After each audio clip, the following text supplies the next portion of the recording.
വീടിനോട് ചേർന്ന് ഹാർഡ്വെയർ കട നടത്തുന്ന അച്ഛൻ സോഫയിൽ ക്ഷീണം കൊണ്ട് തലചായ്ച്ചൊന്ന് കിടന്നതാണ്. താടിയും മുടിയുമടക്കം ദേഹത്തെ രോമങ്ങളൊക്കെ നീക്കി ഒരുമ്പെട്ടെത്തിയ പ്രിയപ്പെട്ട പുത്രൻ ഉന്നം നോക്കി ആഞ്ഞുവിട്ടിയത് കഴുത്തിനാണ്. ചോര ചീറ്റിയ പ്രാണൻ വാരിപ്പിടിച്ചോടിയ വെള്ളറടയിലെ 70-കാരൻ വയോധികനെ പേ പിടിച്ചെത്തിയ മകൻ അടുക്കളയിലിട്ട് വെട്ടിക്കൂട്ടി തീർത്തതാണ്. ജന്മം കൊടുത്ത അച്ഛന്റെ ശരീരത്തിൽ മകന്റെ വക വെട്ടുകളുടെ എണ്ണം 28. അധികം മുന്നേയല്ല. താമരശ്ശേരിയിൽ ട്യൂമറിന് ഓപ്പറേഷൻ കഴിഞ്ഞ് അനങ്ങാൻ വയ്യാതെ കിടന്ന സ്വന്തം അമ്മയെ കൈവറയ്ക്കാതെ കഴുത്തറത്ത് കൊന്നൊരു മുടിഞ്ഞവൻ, വടിവാളിൽ മാതൃരക്തവുമായി കുറ്റബോധമേ ഇല്ലാതെ മാധ്യമക്കാമർക്ക് നേരെ ഒരു പരിഹാസ ചുംബനം കൊടുത്തൊരു അന്തകപുത്രൻ ഇപ്പോൾ കുതിരവട്ടത്താണ്. അമ്മയെ കൊന്നൊരു വേദനയിൽ മനോനിലയംഗം തെറ്റിയതല്ല. പോലീസ് കസ്റ്റഡിയിൽ ലഹരി കിട്ടാതായപ്പോൾ ഭ്രാന്തളകിക്കൊണ്ടാക്കിയതാണ്.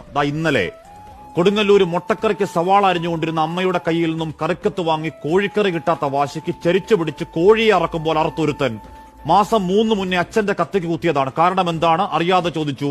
മോനെ ലഹരിയിൽ നശിക്കുന്നത് എന്തിനാ? ചേന്നമംഗലത്ത് 2 പെൺമക്കളുടെ മുന്നിലിട്ട് അമ്മയടക്കം കൂട്ടക്കൊല നടത്തിയ ഋതുജയനടക്കം ഈ വർഷം തുടങ്ങുന്ന രാത്രി തേക്കുംകാട് മൈതാനത്തിട്ടൊരു 30 വയസ്സുകാരനെ മൊട്ടേന്ന് വിരിയാത്ത 2 പിള്ളേര് കുത്തിമലർത്തിയ വാർത്ത തൊട്ടിങ്ങോട്ട് ഈ പോയ 1.5 മാസത്തെ മാത്രം കാര്യം പറഞ്ഞാൽ ഒരു 4-4.5 മണിക്കൂർ നിർത്താതെ പറയാവുന്ന ചോരയാറാട്ടാണ് ഈ പ്രബുദ്ധ കേരളം. നമ്മൾ അഹങ്കരിച്ചൊരു നാട് മുടിഞ്ഞു നാറാണക്കല്ലെടുക്കുന്ന ദൃഷ്ടാന്തങ്ങളാണ്. അല്ലാതെ ന്യൂസ് ഡെസ്കിലേക്ക് മണിക്കൂർ കണക്കിന് വരുന്ന കേവലം ക്രൈം വാർത്തകളല്ല. ഇന്ന് നിയമസഭയിൽ സാമാജികൻ PC വിശ്വനാഥ് ഒരു അമ്മയനുഭവം പറയുന്നുണ്ട്. ഏതൊക്കെയോ മയക്കുമരുന്നുകളിൽ മുങ്ങിപ്പോയൊരു പുത്രൻ രാത്രി വീട്ടിൽ വന്ന് വാതിൽ മുട്ടുമ്പോൾ സാറേ പേടിയാണ്. ആ ലഹരിയിൽ അവനെന്നെ കാണുന്ന അമ്മയെപ്പോലെയല്ല. ആവർത്തിക്കുന്ന അന്തകമക്കളുടെ വാർത്ത കേട്ട് അയ്യോ എന്റെ കേരളമേ എന്ന് വ്യാജമായി പരിതപിക്കല്ലേ.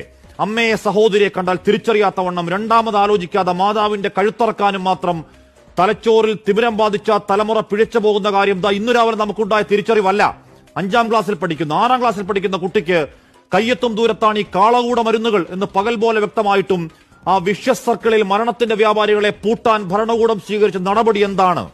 വർഷം 3 മുന്നെയാണ് ഒരുമിച്ച് പോരാടാം എന്ന് നാടിന്റെ മുഖ്യമന്ത്രി പറഞ്ഞിട്ട് എന്തെങ്കിലുമായോ പോരാട്ടം?